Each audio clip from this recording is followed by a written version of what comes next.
लीजिए, मैंने आज खीर बनाई है, लेकिन मेहरान के खीर मिक्स है, पिस्ता खीर मिक्स है। तो कैसे बनाई है, आइए चलते हैं। ये कोई मुश्किल तो नहीं, डिब्बे पे सब कुछ लिखा हुआ है। ये देखें, मेहरान का पिस्ता खीर मिक्स है।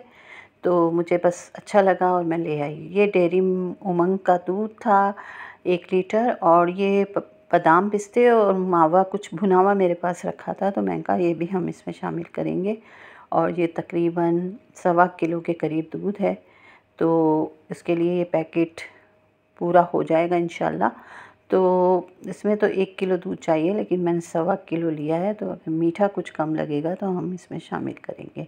तो आए चलते हैं, इसको पकाना शुरू करते हैं। सबसे पहले हमने इसमें ये बुनियाद दूध जो है, इस पाउडर मिल्क, उसको मैंने 1 टेबल स्पून है वो, इसके साथ हम इसको दूध को 10-12 मिनट पका लेते हैं, ताकि ये दोनों चीज़ें अच्छी तरह से घुल मिल भी जाएं और पक भी जाएं।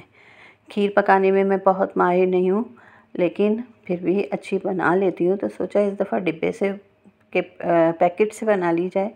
तो बस यही सोच के पैकेट उठाया और घर ले आई। अब ये कैसी बनेगी ये तो खाने के बाद पता चलेगा। खैर जी, अब हम क्या करते हैं कि ये मैंने पैकेट खोला और सूंघा, तो भाई खुशबू तो बहुत अच्छी आ रही है। बस एक थोड़ा-सा मुझे वो लगा कि इसमें किसी एसेंस की ज़्यादा है, क्योंकि हम लोग घर में तो एसेंस इतना इस्तेमाल नहीं करते।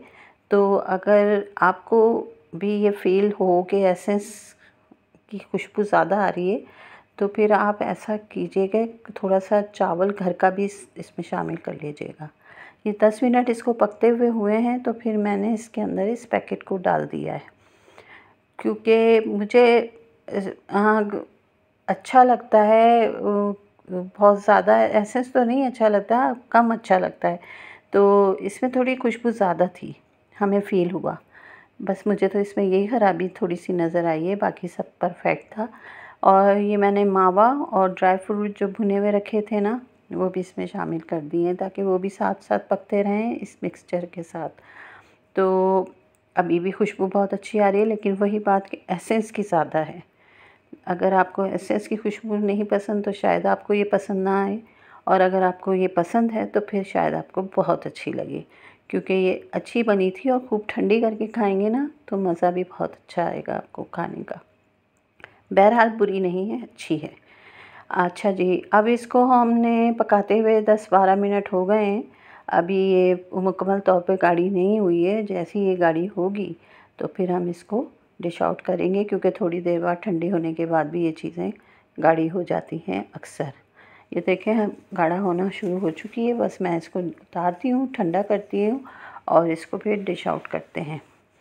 तो लीजिए जनाब, हमने बहुत ठंडा करके ऊपर से बादाम पिस्ते डाल के खाई, तो बहुत अच्छी लगी, बहुत मज़े की लगी। तो अगर आपको भी पसंद आ जाए तो ज़रूर बना लीजिएगा और बताइएगा कि आपको ये कैसी लगी। अल्लाह हाफ़िज़।